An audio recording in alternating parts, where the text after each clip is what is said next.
appear weak when you are strong, and strong when you are weak.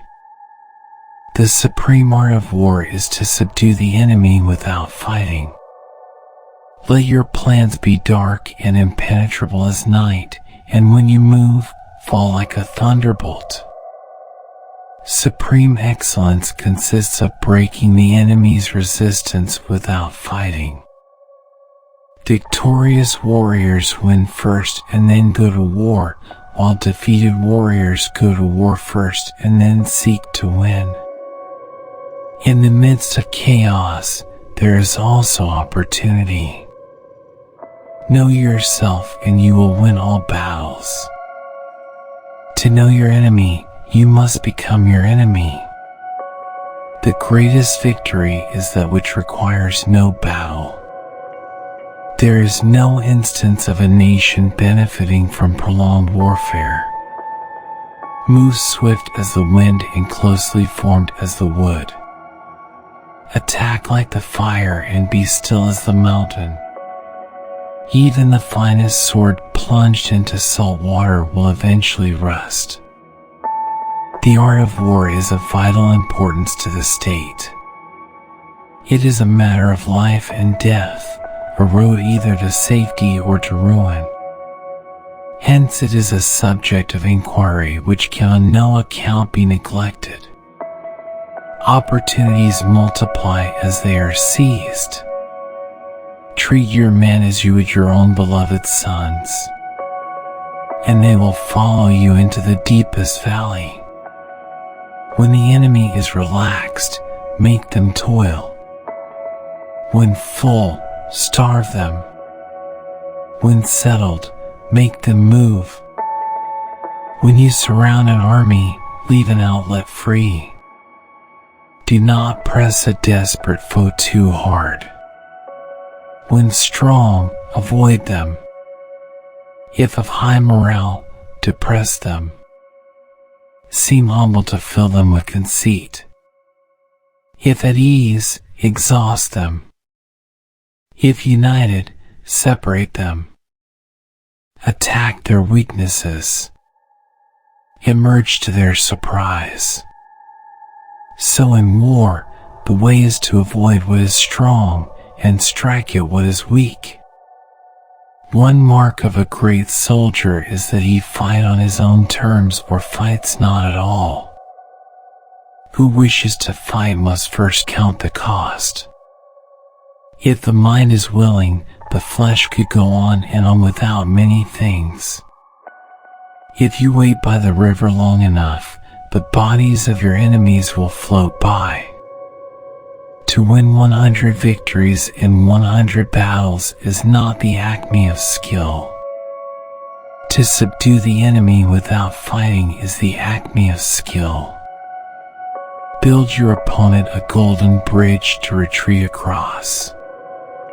You have to believe in yourself. One may know how to conquer without being able to do it. What the ancients called a clever fighter is one who not only wins, but excels in winning with ease. Be extremely subtle even to the point of formlessness. Be extremely mysterious even to the point of soundlessness. Thereby you can be the director of the opponent's fate. He who is prudent and lies in wait for an enemy who is not, will be victorious. When one treats people with benevolence, justice, and righteousness, and reposes confidence in them, the army will be united in mind and all will be happy to serve their leaders. Thus the expert in battle moves the enemy and is not moved by him. Rouse him and learn the principle of his activity or inactivity. Force him to reveal himself so as to find out his vulnerable spots. If you know the enemy and know yourself, your victory will not stand in doubt. If you know heaven and know earth, you may make your victory complete. Anger may in time change to gladness, vexation may be succeeded by content. But a kingdom that has once been destroyed can never come again into being, nor can the dead ever be brought back to life. The wise warrior avoids the battle. Pretend inferiority and encourage his arrogance. There are roads which must not be followed, armies which must not be attacked, towns which must not be besieged, positions which must not be contested, commands of the sovereign which must not be obeyed.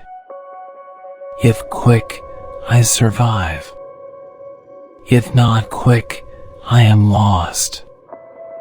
This is death. Convince your enemy that he will gain very little by attacking you. This will diminish his enthusiasm. Attack him where he is unprepared. Appear where you are not expected.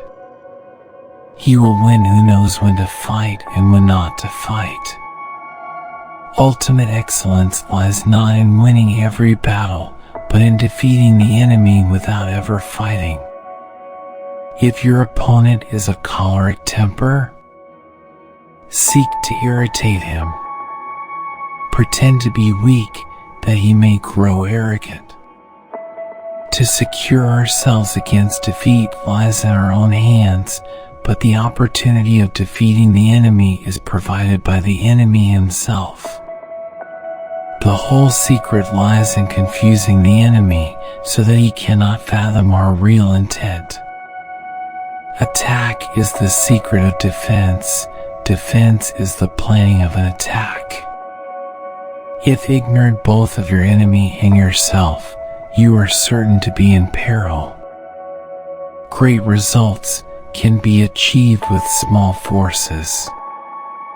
The general who advances without coveting fame and retreats without fearing disgrace, whose only thought is to protect his country and do good service for his sovereign, is the jewel of the kingdom. Ponder and deliberate before you make a move. Knowing the enemy enables you to take the offensive. Knowing yourself enables you to stand on the defensive. The art of war is self-explanatory. Wheels of justice grind slow but grind fine. Water shapes its course according to the nature of the ground over which it flows. The soldier works out his victory in relation to the foe whom he is facing. Be where your enemy is not. Never venture, never win. If his forces are united, separate them. But a kingdom that has once been destroyed can never come again into being, nor can the dead ever be brought back to life. To fight and conquer in all your battles is not supreme excellence. Supreme excellence consists in breaking the enemy's resistance without fighting. He will win who, prepared himself, waits to take the enemy unprepared. Bravery without forethought causes a man to fight blindly and desperately like a mad bulldog. Such an opponent must not be encountered with brute force, but may be lured into an ambush and slain. Move not unless you see an advantage. Use not your troops unless there is something to be gained. Fight not unless the position is critical. In battle, there are not more than two methods of attack, the direct and the indirect, yet these two in combination give rise to an endless series of maneuvers. Mystify, mislead, and surprise the enemy. Know your enemy and know yourself, and you can fight 100 battles without disaster. Who does not know the evils of war cannot appreciate its benefits. Energy may be likened to the bending of a crossbow, decision to the releasing of a trigger. If he sends reinforcements everywhere, he will everywhere be weak. Begin by seizing something which your opponent holds dear, then he will be amenable to your will. It is only the enlightened ruler and the wise general who will use the highest intelligence of the army for the purposes of spying, and thereby they achieve great results. Hence, to fight and conquer in all your battles is not supreme excellence. Supreme excellence consists in breaking the enemy's resistance without fighting. Rewards for good service should not be deferred a single day. If you know yourself, but not the enemy, for every victory gained you will also suffer a defeat. Every battle is won before it's ever fought. Conform to the enemy's tactics until a favorable opportunity offers, then come forth and engage in a battle that shall prove decisive. He who advances without seeking fame, who retreats without escaping blame, he whose one aim is to protect his people and serve his Lord, the man is a jewel of the realm. Hence that general is skillful in attack whose opponent does not know what to defend, and he is skillful in defense whose opponent does not know what to attack. Do many calculations lead to victory, and few calculations to defeat? It is easy to love your friend, but sometimes the hardest lesson to learn is to love your enemy. When your army has crossed the border, you should burn your boats and bridges in order to make it clear to everybody that you have no hankering after home. Disorder came from order, fear came from courage, weakness came from strength. If there is disturbance in the camp, the general's authority is weak. Success in warfare is gained by carefully accommodating ourselves to the enemy's purpose. The control of a large force is the same principle as the control of a few men. It is merely a question of dividing up their numbers. Do not swallow bait offered by the enemy. Do not interfere with an army that is returning home. Know thyself, know thy enemy. 1,000 battles, 1,000 victories. Order or disorder depends on organization, courage or cowardice on circumstances, strength or weakness on dispositions. The worst calamities that befall an army arise from hesitation. It is the rule in war, if our forces are 10 to the enemy's 1, to surround him, if 5 to 1, to attack him, if twice as numerous, to divide our army into 2. In war, then, let your great object be victory, not lengthy campaigns. Foreknowledge cannot be gotten from ghosts and spirits, cannot be had by analogy, cannot be found out by calculation. It must be obtained from people who know the conditions of the enemy. Invincibility lies in the defense, the possibility of victory in the attack. Conceal your dispositions, and your condition will remain secret, which leads to victory. Show your dispositions, and your condition will become patent, which leads to defeat.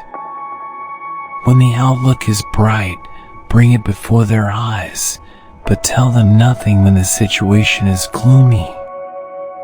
You can be sure of succeeding in your attacks if you only attack places which are undefended. It is only one who is thoroughly acquainted with the evils of war that can thoroughly understand the profitable way of carrying it on.